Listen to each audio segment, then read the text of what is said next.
Hello everyone, कैसे हैं आप सब। एग्जाम ट्रिक्स में आपका स्वागत है। मेरा नाम महेश सोनी है। अभी मैं आपको करंट अफेयर पढ़ा रहा हूँ। करंट अफेयर, ये करंट अफेयर आपका चाहे कोई बैंकिंग का एग्जाम हो, कोई सा भी बैंकिंग का एग्जाम हो, बैंकिंग हो गया, एसएससी हो गया, इंश्योरेंस हो गया, या आप यूँ समझ लो कि जितने भी आपके ऐसे एग्जाम होते हैं जहाँ पर मेंस लेवल के क्वेश्चन आते हैं, जहाँ पर करंट अफेयर या जीके जीएस की चीज़ें आती हैं, भाई उनके लिए सभी एग्जाम्स के लिए बहुत ही हेल्पफुल है। आप पीएससी के लिए अगर आप तैयारी कर रहे हैं, चाहे वो एमपी पीएससी हो, यूपी पीएससी हो, राजस्थान पीएससी और भी कोई स्टेट का पीएससी हो, उन सब के लिए इंपॉर्टेंट, बिकॉज ये सारी चीज़ें इंडिया लेवल की मैं पढ़ा रहा हूँ, किसी स्टेट स्पेसिफिक नहीं, तो वो सारी चीज़ें आपके एग्जाम के लिए हेल्पफुल है। चैनल पर अगर हम नए हैं तो वीडियो को लाइक करके चैनल को सब्सक्राइब कर दें। आज की 29 जनवरी की मैं डेट के लिए पहले एक वीडियो बना दिया हूँ। वीडियो लंबा ना हो इसलिए ये दूसरा लेक्चर है उसी का, बिकॉज चीज़ें देखो मैं सारी चीज़ें क्लियर करता हूँ। मेरा मानना ये है कि अगर आप सारी चीज़ें पढ़ोगे और तो उन्हीं में से क्वेश्चन आएगा, अदरवाइज कुछ चीज़ें पढ़ोगे, दो चार चीज़ें पढ़ोगे, बाकी छोड़ दोगे, तो फिर आपको एग्जाम में लगेगा यार हमने जो पढ़ा था उससे आया नहीं। भैया आपने पढ़ा ही क्या था, बाकी सारी चीज़ें छोड़ दी, कुछ तो पढ़ा था। ठीक है, तो चलते हैं दूसरा इसकी लेक्चर देखते हैं। देखो न्यूज़ ये है कि उत्तराखंड जो यूपी से अलग हुआ था, उत्तराखंड इंप्लीमेंट किया है यूनिफॉर्म सिविल कोड, जिसको आप यूसीसी बोलते हो, uniform civil code amendment ordinance two 2026। ठीक है, Uttarakhand has taken another decisive step in reforming the civil law framework by strengthening uniform civil code through the fresh amendment. Fresh amendment के through ये सारी चीज़ें हैं। आपको जो इंपॉर्टेंट चीज़ें आप उतना जानो कि उत्तराखंड ने, जैसे आपसे एग्जाम में पूछेगा कि अभी रिसेंट में कौन सा स्टेट है जिसने यूनिफॉर्म सिविल कोड यूसीसी को इम्प्लीमेंट किया है, यूसीसी का अमेंडमेंट ऑर्डिनेंस। अब इस सबसे पहले तो ऑर्डिनेंस, ये जो वर्ड लिखा है इसका मतलब भी आपको पता होना चाहिए। देखो भाई, ऑर्डिनेंस ये होता है, ऑर्डिनेंस का मतलब कि ऑर्डर देना। अब ऑर्डर देने के बाद अगर कोई चीज़ें लागू हो रही है तो क्या आप समझ सकते हो कि किसके ऑर्डर पर सारी चीज़ें लागू होती है। आपके ऑर्डर पर लागू होगी क्या, मेरे ऑर्डर पर लागू होगी क्या? नहीं भाई नहीं। सिटीजन, आप अगर इंडिया की बात करें तो पहला सिटीजन होता है, वो होते हैं हमारे प्रेसिडेंट। प्रेसिडेंट ऑफ इंडिया जो होते हैं वो फर्स्ट सिटीजन होते हैं। ऐसे स्टेट लेवल पर गवर्नमेंट जो गवर्नर होते हैं उन्हीं के ऑर्डर पर सारी चीज़ें होती है, by the name of governor. भले पीछे से पूरा हाथ चीफ मिनिस्टर का ही हो, लेकिन सब कुछ गवर्नर के नाम पर होता है। सेम चीज़ें इंडिया लेवल पर सब कुछ प्रेसिडेंट के नाम पर होता है कि प्रेसिडेंट ने ऐसा किया वैसा किया, भले वो पूरा हाथ यानी पूरी जो पावर है वो प्राइम मिनिस्टर के पास होती है, रियल पावर, बट नॉमिनल यानी नाम की पावर जो होती है वो प्रेसिडेंट के पास ही होती है। तो यहाँ पर हम ऑर्डिनेंस की बात कर रहे थे। आपसे इसमें स्टार्टिंग में आर्टिकल पूछ सकता है। देखो मैं याद करवा रहा हूँ, ऑर्डिनेंस का मतलब ऑर्डर देना। भाई ऑर्डर देने का मतलब कि आप सीधा सा आर्टिकल याद रखो कि 1 2 3 ये प्रेसिडेंट के ऑर्डिनेंस के लिए होता है। ध्यान रखोगे प्रेसिडेंट के ऑर्डिनेंस का आर्टिकल 1 2 3 का मतलब क्या होता है, 123 आर्टिकल में प्रेसिडेंट का ऑर्डर होता है।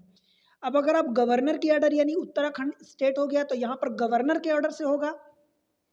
भाई गवर्नर, तो गवर्नर का जो ऑर्डिनेंस होता है वो उसका आर्टिकल क्या रखोगे भाई, 3 को तो वहीं रहने दो, 1 और 2 को चेंज कर दो, तो ये 213 मीन्स आर्टिकल 213 में गवर्नर का ऑर्डिनेंस होता है। और गवर्नर के ऑर्डिनेंस से ही Uttarakhand government has implemented the uniform civil code amendment ordinance 2026 following the approval by governor, introducing the reform of the improve efficiency and effectiveness by the uniform civil code. ठीक है, अब amendment की बात करें ordinance 2026 में, तो यूसीसी यूनिफॉर्म सिविल कोड जो है ordinance 2026 has been promulgated by the governor under article 213। अब आप याद रखोगे कि गवर्नर का ऑर्डिनेंस 213 से होता है। प्रेसिडेंट के ऑर्डिनेंस की बात करी जाए तो सीधा 123 123 123 धनाभन। ठीक है, तो ऐसा constitution of India giving the immediate legal effect. अब ये सारी चीज़ें ठीक है, ये तो ऐसा है कि आप समझ लो कि स्टैटिक पार्ट हो गया कि ऑब्जेक्टिव क्या होता है अमेंडमेंट ऑर्डिनेंस का। तो देखो ordinance focus on women empowerment, protection of a childrens right and equality of civil law, major emphasise in placed on the simplifying procedure to reduce the delay in and decrease increase transparency. मतलब आप ऐसा समझो कि जो भी गड़बड़ियां हैं, जो भी कमियां हैं, उन सब चीज़ों को इंप्रूव करना। लाइक वोमेन एम्पावरमेंट एक हमारा बहुत बड़ा इश्यू होता है। Protection of childrens right, child को उनको एजुकेशन मिल रही है कि नहीं, सही तरीके से मिल रही है, उनको हेल्थ की फैसिलिटी मिल रही है कि नहीं, इक्वालिटी इन सिविल लॉ, सारी चीज़ें होती है, उन सबको अमेंडमेंट जो यूनिफॉर्म सिविल कोड होता है ये उनको इम्प्रूव करता है। एट द सेम टाइम जो प्रोसीजर होती है कई बार हमारी बहुत डिफिकल्ट होती है, उनको सिंप्लीफाई करना, एंड जो डिले होता है उनको डिले को रिड्यूस करना, increase transparency. According to chief minister of the office CMO, these changes are design to emphasise the public trust. Public trust बढ़ेगा और इसमें से ला जो होगा मोर एक्सेसिबल, यानी पब्लिक के कंट्रोल में, पब्लिक उनको ज़्यादा एक्सेस अच्छे तरीके से एक्सेस कर सकती है। Is to comply and ensuring accountability in enforcement. Accountability का मतलब होता है जवाबदेही, ठीक है। तो ये चीज़ें हो गई। अब इंपॉर्टेंट क्या है कि यूनिफॉर्म सिविल UCC जो अमेंडमेंट ऑर्डिनेंस 2026 है, इम्प्लीमेंट हुआ है। लीगल वाइज यानी आर्टिकल कौन से अंडर में आता है, तो आर्टिकल 213 बिकॉज ऑफ गवर्नर का ये आर्टिकल होता है 213, ठीक है। फिर मेजर रिफॉर्म है ये डिजिटल मैरिज रजिस्ट्रेशन, 27 जनवरी से इंप्लीमेंट हुआ। ओवर 5 लाख इन 1 ईयर रजिस्ट्रेशन जो डन होगा, ओवर 5 लाख इन 1 ईयर, ठीक है। Uniform day across Uttarakhand, right. अब ये क्वेश्चन, इसका आंसर आप कमेंट सेक्शन में दोगे। UCC amendment ordinance 2026 in Uttarakhand was promulgated under which article of the constitution, article 123, 213, 368, 356। इसका आंसर आप कमेंट सेक्शन में जरूर बताओगे। और एट द सेम टाइम ये भी याद रखना कि उत्तराखंड में अभी अभी लॉन्च हुआ है, UCC कोड लगा है, तो आपसे ये भी सवाल में पूछा जा सकता है कि कौन सा अभी रिसेंट का स्टेट है जिसमें UCC ऑर्डिनेंस अमेंडमेंट ऐप लगा है 2026 का, ठीक है। तो किसी भी फॉर्म में आपसे क्वेश्चन पूछे, अगर आपने चीज़ें पढ़ी है तो वो आसान हो जाएगा, बन जाएगा आपसे। अब देखो, एक हमारी जो इंडिया की केवल अकेली ऐसी लेक है जो मीटियोर लेक है, स्लोली डाइंग, अभी धीरे धीरे करके वो मतलब डाई हो रही है, मतलब खत्म टाइप की हो रही है। Rising water threat, Lonar lake and ancient temple. Lonar lake सबसे पहले तो ये आपसे यही क्वेश्चन में कई बार ये पूछ देगा आपसे कि लोनार लेक भाई कहाँ है। तो लोनार लेक आप ये जान लो कि ये महाराष्ट्र में, MH का मतलब महाराष्ट्र होता है। India only meteor impact lake. अब ओनली मेट्योर का मतलब ये भाई, मेट्योर ऊपर से आप एक पत्थर टाइप का गिरता है, और ये महाराष्ट्र में एक ऐसी जगह चट्टान पर गिरा था कि वहाँ पर एक गड्ढा टाइप का हो गया, वो लेक बन गई। इसी का नाम है कि ओनली मेट्योर लेक, ठीक है। ओनली मेट्योर लेक है, समझ आया। लोनार लेक, और लोनार लेक जो है कैसी है, एल्कलाइन है। अल्कलाइन का मतलब कि ये भाई इसका जो pH है वो मोर देन 7 है। आप समझ पा रहे हो। और इसका जो मैं बताऊं स्पेशली, तो इस लोनार लेक का जो pH अल्कलाइन है, ये ध्यान रखना, क्वेश्चन आपसे किसी भी फॉर्म में पूछा जा सकता है। इसका pH जो है 11.5 है, समझ आया। आगे पढ़ते हैं। तो ये facing silent but serious environmental threats, serious environmental threats इस फेस कर रही है कहाँ, महाराष्ट्र के बुल्धाना डिस्ट्रिक्ट में। महाराष्ट्र के बुल्धाना डिस्ट्रिक्ट में है जो येंसेंट लेक है, witnessing an unprecedented rise in the water level due to fresh water inflow. अब आप समझो, देखो फ्रेश वाटर जो है उसका जो pH लेवल होता है वो कम होता है, ठीक है। ये अल्कलाइन लेक है, अल्कलाइन लेक है मतलब इसका जो pH है वो 11.5 है। अब यहाँ पर इस लेक में क्या हो रहा है कि फ्रेश वाटर इसमें मिल रहा है, इनफ्लो हो रहा है, तो इसकी जो केमिकल एंड बायोलॉजिकल प्रॉपर्टी वो चेंज हो रही है। आप समझो कि अगर कोई अल्कलाइन है, उसका pH लेवल ज़्यादा है, और अगर उसमें फ्रेश वाटर यानी pH लेवल कम ऐड होगा, मिक्स होगा, तो उसकी केमिकल बायोलॉजिकल प्रॉपर्टी चेंज होगी, जिसके कारण जो उसमें जीव रह रहे हैं भाई उनके लिए तो वेरी डेंजरस है, वो मरेंगे, सर्वाइव नहीं कर पाएंगे। तो यही सेम चीज़ें हैं। और अब यहाँ पर फ्रेश वाटर लेक में जब फ्रेश वाटर इसमें शामिल हुआ गया, तो भाई वाटर लेवल भी बढ़ गया। तो जो एंशिएंट के टेम्पल उसमें थी लेक के आसपास के, लेक के किनारे जो टेम्पल थे भाई वो भी डूब गए, सबमर्ज हो गए, ठीक है। न्यूज़ में क्यों है, Lonar lake has recorded sharp rise in the water level over the past year. कुछ पास्ट पिछले सालों में भाई एकदम बड़ी तेजी से शार्प राइज हुआ है वाटर लेवल।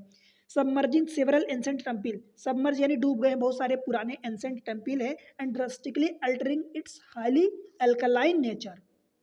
इसका जो हाईली अल्कलाइन नेचर है तो वो ड्रास्टिकली, भाई ये एक्सट्रीम वर्ड होते हैं, लाइक यहाँ पर एक चीज़ दिया है शार्प राइज, वाटर बड़ी तेजी से बढ़ा है, एंड ड्रास्टिकली अल्टरिंग, बड़ी तेजी से इसका जो नेचर है वो चेंज हो रहा है, अल्टर हो रहा है। Expert want the unchecked fresh flow of the water में permanently damage the lake's rare ecosystem and cultural heritage, उनको डैमेज कर सकता है।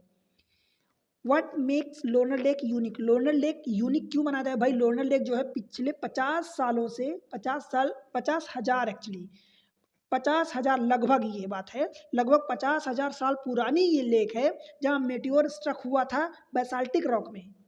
रॉक भी आपसे पूछ देता है, तो meteor struck basaltic rock, basaltic rock थी, वहाँ पर मेटियोर स्ट्रक हुआ, वहाँ पर एक गड्ढा हो गया। अब गड्ढा क्योंकि छोटा सा पत्थर तो है नहीं कि थोड़ा सा गड्ढा होगा भाई, बड़ा सा पत्थर है मेट्योर, आप समझ सकते हो। तो वहाँ पर एक लेक बन गई, making it only non basaltic meteor crater lake in the world में। अब आप समझो इंडिया में नहीं अकेले, वर्ल्ड में पूरे ये ओनली मेट्योर क्रेटर लेक है। Its water traditionally been extremely alkaline है, जिसका पीएच लग 11.5 है, and creating condition which where fish could not survive, जहाँ फिश सर्वाइव नहीं कर सकती। आप समझ रहे हो, ये रामसर वेटलैंड भी डिक्लेयर किया जा सकता है। Lake is also recognised at the Ramsar wetland underline ecological surveillance. ठीक है, सिग्निफिकेंस समरी बता देता हूँ। तो अभी न्यूज़ में क्यों है, क्योंकि rising fresh water inflow endangering Lonar lake. क्या है इसमें, फ्रेश वाटर एक्चुअली हम आप समझते हैं कि फ्रेश वाटर लेक भाई अच्छा होता है, अच्छा होता है तो उसके लिए अच्छी कंडीशन होनी चाहिए, मतलब किस जगह पर अच्छा है। कई बार वो अच्छाइयाँ आप गलत जगह पर जाओगे तो वही गलत हो जाता है। ठीक है, तो फ्रेश वाटर लेक जो उसमें इनफ्लो हो रहा है, जिसके कारण इंडेंजर्ड हो रही है लोनार लेक। ठीक है, लोकेशन का है बुल्ढाना डिस्ट्रिक्ट महाराष्ट्र में है। फॉर्मेशन कैसे हुआ, तो ये ध्यान रखना कि मीटियोर इम्पैक्ट लगभग 50,000 ईयर एगो मीटियोर का इम्पैक्ट हुआ था। Borewell and ground water influx हो रहा है, जिसके कारण पीएच ड्रॉप हो रहा। अब 11.5 का उसका पीएच था, जहाँ से घट के ये भाई 8.5 8.5 का हो रहा है। ठीक है, जिसी के कारण से ये इंडेंजर्ड हो रही है। हेरिटेज इम्पैक्ट 9 एंशिएंट टेम्पल डूब गए, 9 पुराने हमारे जो विरासत के टेम्पल हैं वो डूब गए। अब क्वेश्चन ये है, देखो Lonar lake is unique because it's world only example of which feature, salt water lake, glacier lake, basaltic meteor crater lake, volcano caldera lake. इसका आंसर आप कमेंट सेक्शन में दोगे। ठीक है, सारी चीज़ें पढ़ने के बाद ये सारी चीज़ें आपके लिए बड़ी आसान हो जाती हैं, और इसीलिए मैं आपसे उम्मीद करता हूँ कि आपका पार्टिसिपेशन बढ़े। जब आप कमेंट सेक्शन में आंसर देने जाओगे तो आपको सोचना पड़ेगा कि भाई आंसर कौन सा दूँ, और उस सोचने के पीछे फिर आपको समझना पड़ेगा वीडियो। इसीलिए बोलता हूँ कि वीडियो अच्छे से समझो, ताकि इंपॉर्टेंट चीज़ें आपसे छूटे ना, वहीं से क्वेश्चन आता है। अब मुझे आप एक बार बस सोच के बताओ, इतनी सारी चीज़ें मैं बताया, सारी चीज़ें इंपॉर्टेंट बताया, इसमें बताओ मैं एक कौन सा पॉइंट बता दूँ आपको, बाकी सारे छोड़ दूँ। इसीलिए कहते हैं कि एग्जाम के लिए अगर आप प्रिपेयर कर रहे हो तो थोड़ा सा डीप में पढ़ना पड़ता है। ठीक है, चलो, की outcome of the India EU leader visit. अभी आपको पता था कि हमारा रिपब्लिक डे 2026 में 20 जनवरी को मनाया गया, जहां पर यूरोपियन यूनियन के 2 लीडर आए थे। एक्चुअली मेन 2 लीडर थे, अब 2 का मतलब कि अब उनके साथी और बहुत सारे रहे होंगे, बट एक तो European council and European commission, ये 2 लीडर थे भाई, काउंसिल एंड कमीशन, ये ध्यान रखना। अब सबसे पहले तो मैं आपको क्वेश्चन में यही बता दूं कि COUNCIL, मुझे बस इतना आप बता दो, काउंसिल और यूरोपियन यूरोपियन काउंसिल और कमीशन में छोटा कौन सा है, मतलब नाम की बात कर रहा हूं मैं, अल्फाबेटिक में काउंसिल छोटा है, कमीशन बड़ा है। ठीक है, तो काउंसिल को जो चीफ यानी हेड होंगे वो एंटोनियो कोस्टा होंगे, एंटोनियो कोस्टा। देखो छोटा है तो छोटा नाम, और कमीशन बड़ा है तो देखो उर्सुला वोन डर लेनेन। उर्सुला यानी आप यू भी, देखो उर्सुला को यू भी डर लेन, यू भी डर लेन। देखो ये बड़ा है तो बड़ा नाम हो गया। हर चीज़ें देखो भाई, एक डायरेक्ट हमारे दिमाग की कैपेसिटी होती है, डायरेक्ट आप किसी चीज़ को नहीं रट पाओगे। तो बस आप ध्यान रखना कि एंटोनियो कोस्टा ये हमारे काउंसिल के जो यूरोपियन यूनियन के लीडर आए थे उनसे अभी रिपब्लिक डे के चीफ गेस्ट के रूप में, तो एंटोनियो कोस्टा उसके काउंसिल के थे जो चीफ, और कमीशन के यूबी यानी उर्सुला वोंडर लेन। ठीक है, याद रखोगे। चलो अब देखते हैं कि अभी क्या हुआ कि इंडिया यूरोपियन यूनियन के relation inter a new face. अभी मैं एक वीडियो शॉर्ट्स बनाया था, आपको पता है कि वहाँ पर इंडिया ने जो यूरोपियन यूनियन की जो कार हैं इंडिया में आती है, पहले 110% तक की इम्पोर्ट्स ड्यूटी लगाता था, अब उसको रिड्यूस करके 40% लगा दिया है, और आगे चल के इसी को 40 से भी घटा के 10% कर देगा। ध्यान यहाँ पर ये रहे, उस वीडियो को आप देखना। मैं बताया था कि इलेक्ट्रिक व्हीकल को अभी अलग रखा गया, इलेक्ट्रिक व्हीकल इसमें शामिल नहीं है 5 साल तक, 5 साल के बाद देखा जाएगा। ठीक है, एक्स्ट्रा नॉलेज होता है जो आपको काम आएगा। With landmark high level visit by European Union top leadership, the discussion resulted the wide ranging outcome. बहुत सारे आउटकम आए। President of the European Union council and president of the European Union commission visited India, ये दोनों president आपके India में आए थे, leading to announcement of the multiple strategic economic and institutional outcome that significantly deepen the India AU strategic partnership.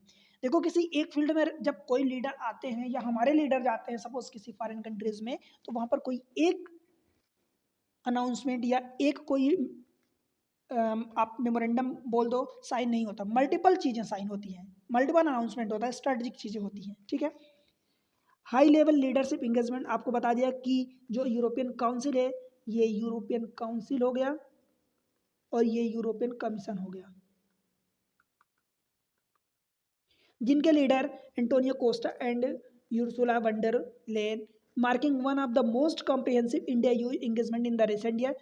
Torque focus on the long term occupied up to 2030, 2030 तक की बात हो रही है, reflecting shared economic value, democratic value, economic interest and strategic priority and global uncertainty. अब देखो कौन कौन सी चीज़ों के बारे में बात हुई है, तो सबसे पहले आप ये समझ लो कि एक तो trade, economy and financial cooperation की बात हुई है, इन चीज़ों में डिफेंस एंड सिक्योरिटी पार्टनरशिप की बात हुई है, mobility, skilling and people to people tie की बात हुई है, disaster management and humanitarian cooperation की बात हुई है, clean energy and green transition की बात हुई है, साइंस टेक्नोलॉजी एंड इनोवेशन की, global tide and trilateral cooperation project, ये सारी चीज़ें, राइट।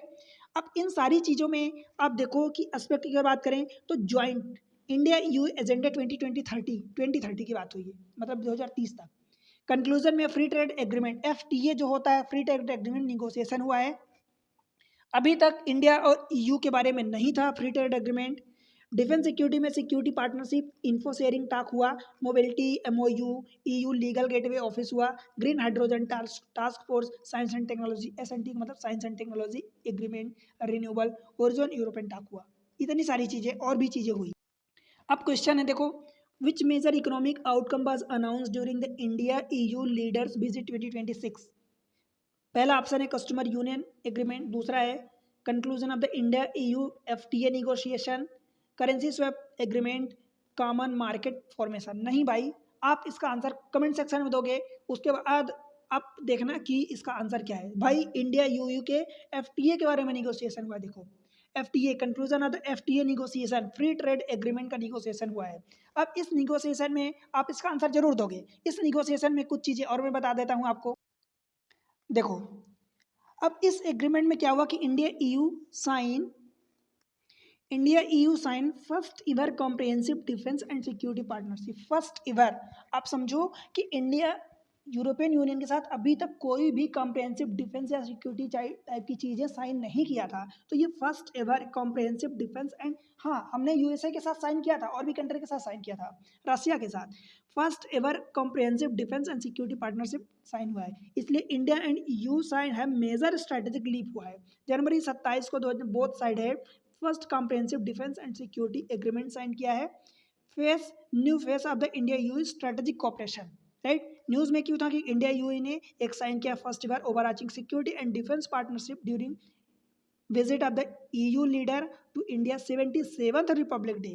भाई क्वेश्चन किसी भी फॉर्म में पूछा जा सकता है, लाइक ये हमारा कौन सा रिपब्लिक डे था, तो 77th रिपब्लिक डे था जिसमें EU के लीडर आए थे, ठीक है। की हाईलाइट्स के बारे में बात करूं ऑफ द डिफेंस पार्टनरशिप, देखो डिफेंस एंड सिक्योरिटी पार्टनरशिप में first ever overarching defence and security agreement between India EU covering maritime security, defence industry, defence technology and space security, इन सारी चीज़ों के बारे में हुआ, ठीक है। एड्रेस साइबर थ्रेट्स जो होता है, hybrid warfare and counter terrorism, इनके बारे में हुआ, aim to improve crisis management and preparedness across the domain, right.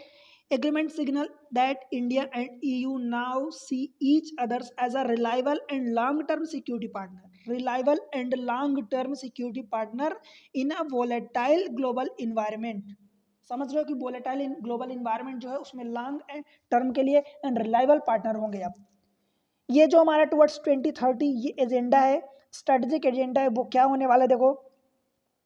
The leader also adopted towards 2030 India EU joint comprehensive strategic agenda, जो अभी हमने पिछली स्लाइड में डिस्कस किया, setting long term priorities, focus on the 5 key pillar, 5 की pillar है, like prosperity and sustainability, technology and innovation, security and defense हो गया, connectivity and global changes हो गया, involve area like skill, mobility, business and people to people tie.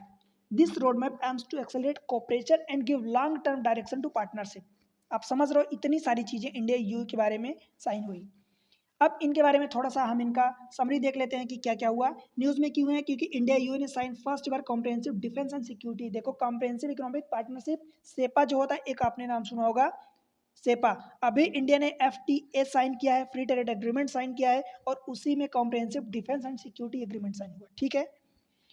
Pact किस type का security and defence partnership की area में, maritime security, cyber threats, defence and industry space, defence and industry space, इन सब के बारे में। निगोसिएशन में क्या, सिक्योरिटी एंड इन्फॉर्मेशन एग्रीमेंट हुआ। स्ट्रेटेजिक रोड मैप की बात करी जाए तो 2030 joint comprehensive and strategic agenda, expand its tie beyond trade to security, trade से लेके, ट्रेड से बढ़ा के सिक्योरिटी तक अब हम अपनी टाई बढ़ा रहे हैं, ठीक है। India you security and defence partnership बस साइन ड्यूरिंग विच ओकेजन, अब बताओ कौन से ऐसे ओकेजन में इंडिया यू की डिफेंस सिक्योरिटी पार्टनरशिप साइन हुई है। देखो G20 नहीं भाई, SCO समिट नहीं भाई, republic day celebration, BRICS summit में भी नहीं हुआ रिपब्लिक डे सेलिब्रेशन। तो आंसर आपके सामने है, बाय द वे आंसर आप खुद सोचा करो, जब आप खुद सोचोगे तभी आपकी माइंड चलेगी। आगे बढ़ते हैं। अब IIT गुवाहाटी जो है हमारे पास, कहाँ है IIT गुवाहाटी, भाई गुवाहाटी असम में है। तो IIT Guwahati creates technique to track glacier hazards in eastern Himalaya. Guwahati कहाँ है, हमारे ईस्टर्न स्टेट में है, नॉर्थ ईस्टर्न स्टेट जिसको हम बोलते हैं, तो गुवाहाटी असम में है। तो उसने क्या किया, ट्रैक किया glacier hazards in eastern Himalaya. Eastern Himalaya आप समझ सकते हो कि ईस्ट में है, और उधर ही है कौन सा, हमारा असम है। तो इसीलिए IIT गुवाहाटी, बिकॉज कई बार कंफ्यूजन होता है तो फिर हमें लिंक करना पड़ता है कि भाई IIT गुवाहाटी यानी गुवाहाटी असम में है, तो असम ईस्टर्न हिमालय की बात करेगा कि वेस्टर्न हिमालय, सेंट्रल हिमालय, तो आप समझो कि ईस्टर्न हिमालय की बात कर रहा है, ठीक है। जब आपके पास क्वेश्चन आता है तो कंफ्यूजन फिर बहुत टाइप के होते हैं, राइट। तो थोड़ा सा ट्रिक आप लगाया करो। Major scientific breakthrough, researchers from the Indian Institute of Guwahati Technology Guwahati have developed a new method to predict glacial hazards in the fragile eastern Himalay region. News में क्यों है, IIT Guwahati researcher have developed predictive framework that identify 492 potential glacial lake formation sites in the eastern Himalaya. 492 ये number याद रखना। 492 potential glacier lake formation sites हैं जो eastern Himalaya में हैं, जो ग्लेशियर लेक के लिए आप समझो कि ये कहीं ना कहीं डेंजरस है। इसीलिए तो अब यहाँ पर funding were recently published in the scientific report highlighting the risk of ग्लोफ glacier lake outburst flood. अब ग्लोफ का फुल फॉर्म याद रखना है, ये जो ग्लोफ है GLOF, कई बार इसमें आप देखते हो ना कि ग्लोफ दे देगा इस टाइप से और किसी एक लेटर का फुल फॉर्म पूछ देगा, तो आप पूरा याद रखना ग्लेशियर लेक आउटबर्स्ट फ्लड, ये दिया है ग्लेशियर लेक आउटबर्स्ट फ्लड, याद रहेगा। चलो, understanding glacier lake, glacier hazards and GLOF. Glacier hazards mainly arise due to formation and sudden bursting of the glacier lake, समझ आया। अब हजार्डस है तो अगर आप ऐसे समझो कि हजार्डस यानी कोई बड़ा खतरा, तो ग्लेशियल हजार्डस कब होता है, ग्लेशियर मतलब कि जब ग्लेशियर पिघलेगा, ड्यू टू सडन राइज, आप समझो arise due to formation and sudden bursting of the glacier lake, कोई ग्लेशियर लेक है जो सडन बस्ट हो गई, ठीक है। This events occur GLOF known as GLOF. अब जब वो सडन चीजें होती है तो ग्लोफ यानी ग्लेशियर लेक आउटबस्ट का मतलब ये होता है कि कोई चीज फूट गई, फट गई। Release massive volume of the water, ice and debris downstream with in the short time. जब ग्लोफ में मतलब कोई बहुत बड़ा आइस का टुकड़ा जब वहाँ से टूट जाता है तो फिर सडन वाटर बहुत तेजी से बढ़ जाता है, वॉल्यूम ऑफ द वाटर बढ़ता है, आइसेस आ जाती हैं और डेब्रिस बहुत सारा आ जाता है, जिसके कारण यहाँ फिर नीचे जो डाउन साइड में जो गांव जगह या एरिया सिटी हैं उन वहाँ पर फिर तबाही मचती है। Such as flood can destroy village, road, hydro power project, बहुत सारी चीज़ें, एग्रीकल्चरल लैंड, बहुत सारी चीज़ें और इंफ्रास्ट्रक्चर हमारा तबाह हो जाता है। Predicting where these lakes might appear in the crucial and disaster preparedness. अब क्योंकि यहाँ पर प्रिडिक्ट करना, अगर कोई चीज़ें प्रिडिक्ट कर देता कि भाई ऐसा होना है तो हम थोड़ा सा प्रिपेयर्ड हो जाते हैं, right. Long term water management हो चाहे सेफगार्डिंग माउंटेन कम्युनिटी जो भी हो, हम उसको थोड़ा सा कहीं ना कहीं हम प्रिपेयर्ड हो जाते हैं और सेव कर लेते हैं। हालांकि सारी चीज़ें नहीं सेफ होती पर हम जितना कर सकते हैं उतना कर लेते हैं।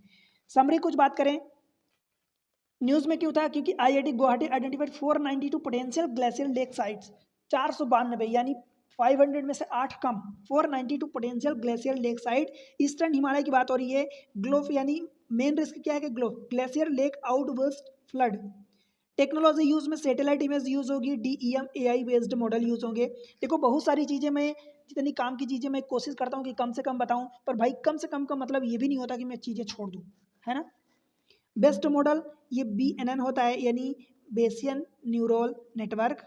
फिर एप्लीकेशन अर्ली वार्निंग होगा, इंफ्रास्ट्रक्चर प्लानिंग होगा। अगर आपको अर्ली वार्निंग मिल गई, पहले से चेतावनी मिल गई यानी कोई प्रिडिक्शन हो गया, तो फिर वहाँ पर आप प्लानिंग कर लेते हैं, ठीक है।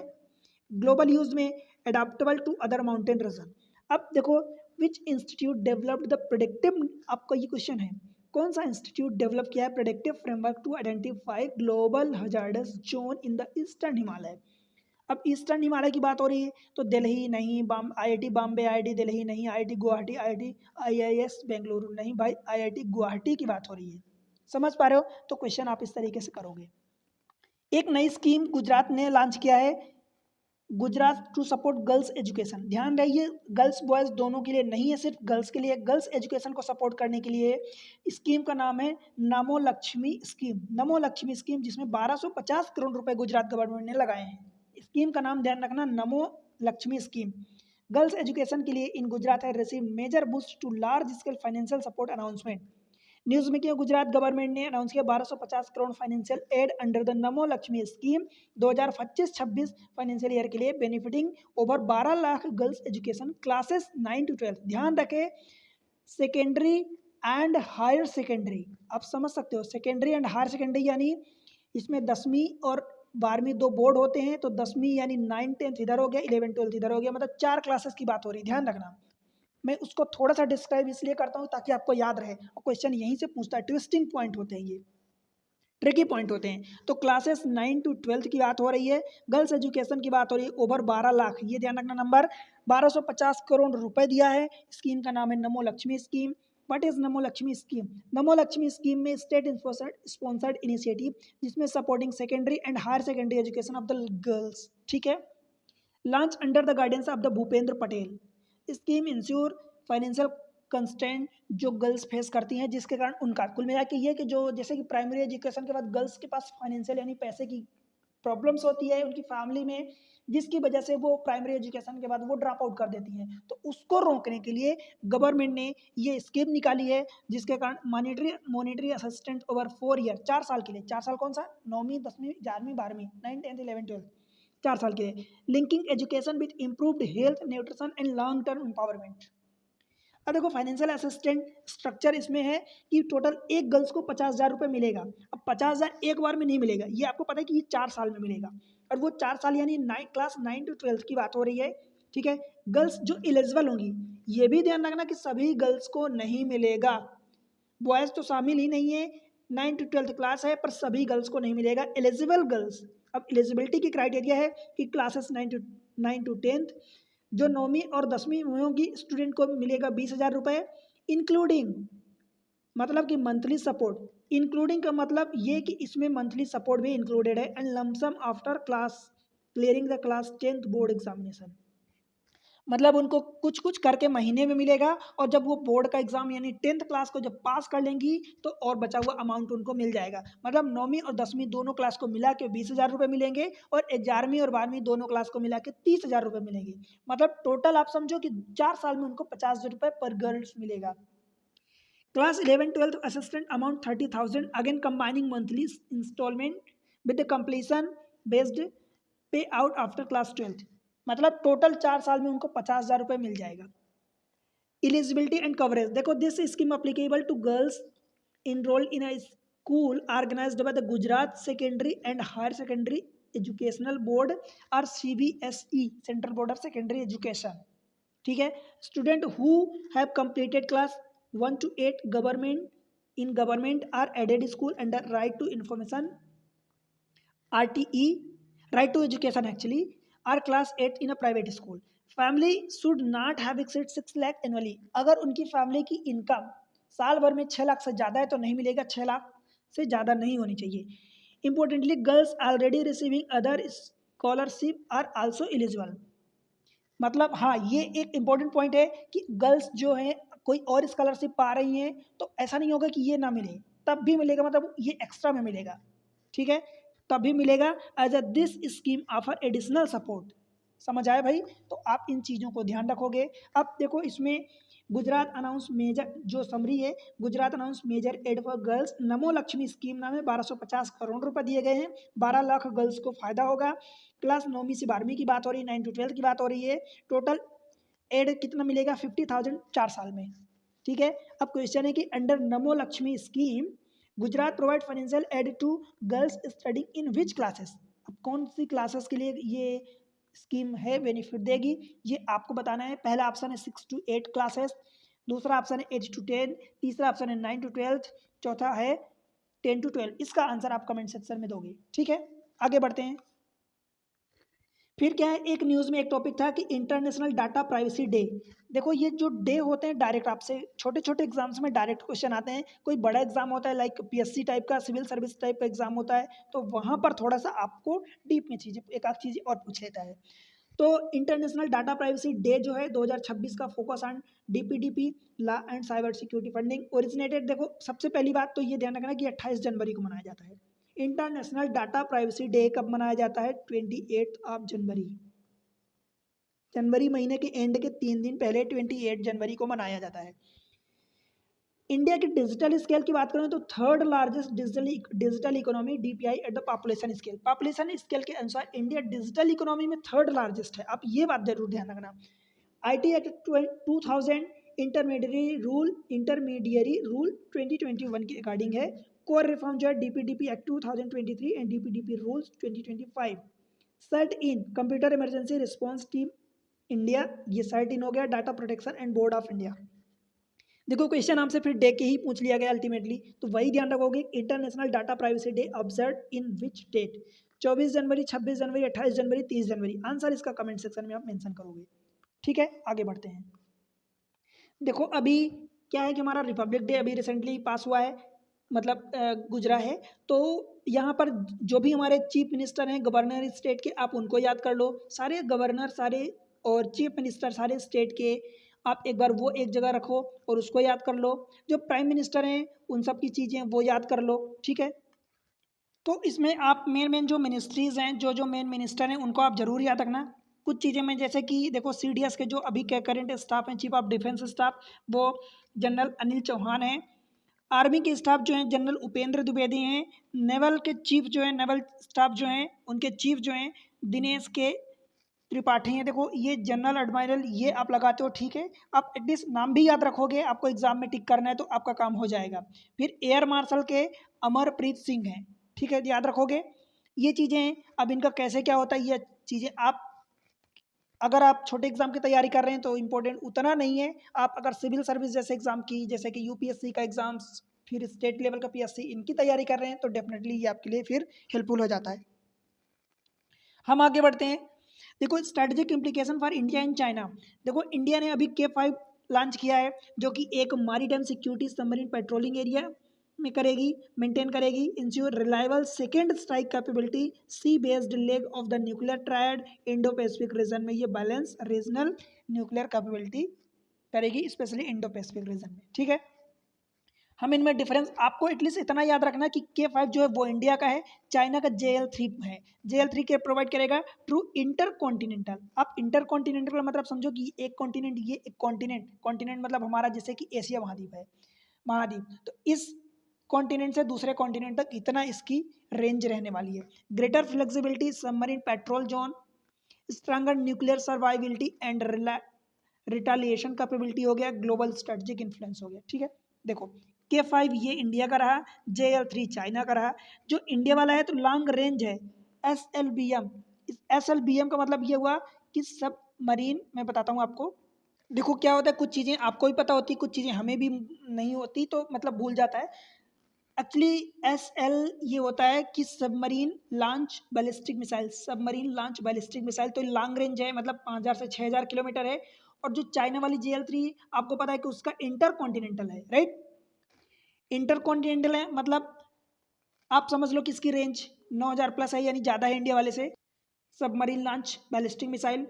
अब इसका लॉन्च जो सबमरीन है future Arihant follow S5 class, और इसका टाइप है 09 type 094 096 SSBN। Nuclear possible MIRV, nuclear MIRV capable है, रीजनल एंड एक्सटेंडेड डिटरेंस है, ग्लोबल लेवल की है, ठीक है। आगे बढ़ते हैं। एक और आप पढ़ लो समझ लो, cruise missile versus ballistic missile. इनके बीच में डिफरेंस आपको थोड़ा सा जानना है कि ब्रह्मोस जो है, लाइक इंडिया का ब्रह्मोस आपको पता है कि ये इंडिया एंड रसिया मिल के बनाए हैं, तो ब्रह्मोस इंडिया का हुआ, एंड DF-21 ये चाइना का हुआ, ठीक है भाई। तो ब्रह्मोस जो है क्रूज मिसाइल है, DF-21 जो है ये बैलिस्टिक मिसाइल है। तो क्रूज मिसाइल और बैलिस्टिक मिसाइल के बीच आपको डिफरेंस भी पता होना चाहिए। फ्लाई लो जो ब्रह्मोस मिसाइल है ये इसकी हाइट कम होती है, जो फ्लाइट पाथ है वो fly low like an aircraft जैसा है। जो DF-21 है बैलिस्टिक मिसाइल है, आपको पता है कि बैलिस्टिक मिसाइल एक कॉन्टिनेंट से दूसरे कॉन्टिनेंट जाती है, goes high into the space then dive down. जो स्पीड है हमारी इंडिया वाली ब्रह्मोस की सुपरसोनिक स्पीड है, और जो चाइना का DF-21 है वो hypersonic during the re entry, hypersonic. अब इसीलिए कि आपसे कई बार ये चीज़ें पूछ देते हैं कि भाई सुपरसोनिक ज़्यादा होता है कि हाइपरसोनिक, तो हाइपर का मतलब ही ज़्यादा होता है।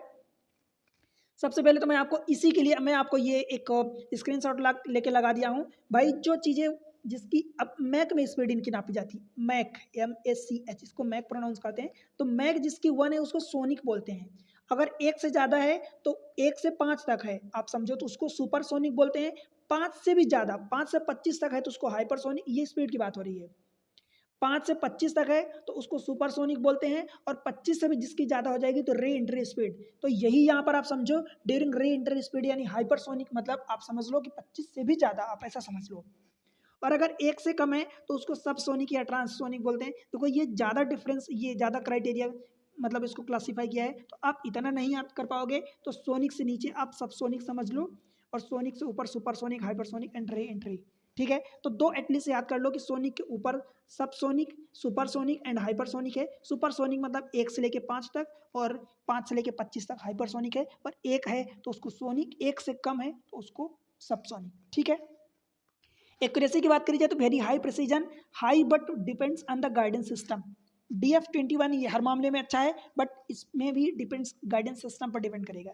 रोल क्या है, टैक्टिकल प्रिसीजन स्ट्राइक है, स्ट्रेटेजिक लॉन्ग रेंज स्ट्राइक है। चाइना वाले की आपको पता है कि चाइना इन सब मामले में काफ़ी आगे है। Target types ships, land target है, और यहाँ पर चाइना वाले में DF-21 का बेसिस है, कैरियज है, लार्ज स्ट्रेटेजिक टारगेट है। ठीक है, तो ये चीज़ें आप ध्यान रखना। तो अब हमने देखो एग्जाम ट्रिक्स में काफ़ी सारी चीज़ें सीखी। ये 29 जनवरी का सेकेंड लेक्चर था। सेकेंड ये हम करेंट अफेयर पढ़ रहे हैं। ठीक है, करंट अफेयर में भाई आपको क्लासेस मिल रही, मैं कोशिश करूंगा कि प्रोवाइड करूं। एटलीस्ट इतना बता दूं कि अगर आपको डेली नहीं मिलेगी तो मैं वीक में आपको कुछ ऐसी करंट अफेयर प्रोवाइड करूंगा जो important point of exam point of view से इंपॉर्टेंट रहे, वो आपको प्रोवाइड करूंगा। सब कुछ निर्भर करता है आपके सपोर्ट पर, आप पर निर्भर करता है कि भाई आप कितना सपोर्ट करते हो। देखो मेरी आपसे यही गुजारिश है कि भाई वीडियो को लाइक करो, चैनल को सब्सक्राइब कर लो अगर अभी तक नहीं किए तो, और शेयर करो अपने सारे दोस्तों के साथ। जो चीज़ें आपसे कमेंट सेक्शन में पूछता हूँ उसको बताया करो, बिकॉज वो आपके नॉलेज के लिए मैं पूछता हूँ। अगर आप दिमाग लगाओगे, बताने की कोशिश करोगे, कमेंट्स में मेंशन करने की कोशिश करोगे, दैट मीन्स आप दिमाग लगाओगे। दिमाग लगा के पढ़ोगे पढ़ोगे तो जो चीज़ें जिस पर आप मेहनत करते हैं, जैसे मान लो आपको कोई चीज़ आपकी माइंड में आई, उसका आंसर आपको नहीं पता, आप गूगल पर जाके सर्च कर रहे हो, तो वो चीज़ें आपको दिमाग में बनी रहेगी काफ़ी लंबे टाइम तक कि आपको वो चीज़ नहीं आ रही थी, आपने गूगल में सर्च किया था, उसका आंसर ये था। कहने का मतलब ये कि जिस चीज़ में आप मेहनत करते हैं वो जल्दी से चीज़ें हमें नहीं भूलती हैं। ठीक है, तो आप पार्टिसिपेट करो इसमें, और अपने एग्जाम के अकॉर्डिंग इन सबको अच्छे से देखो। एक बार देखो, 2 बार देखो, 3 बार देखो, बिकॉज आपको पता है कि एक बार देखोगे तो बहुत सारी चीज़ें आपको समझ आएंगी, बट ऐसा लगेगा कि भाई भूल रही है। दोबारा देखोगे तो फिर वो ज़्यादा मेमोरीज में बैठेंगी, और तीसरी बार फिर वो रट जाएंगी। तो आपको एग्जाम में वो पूरी चीज़ें क्लियर करके जानी है। ठीक है, मिलते हैं अगले लेक्चर में, तब तक के लिए बाय बाय।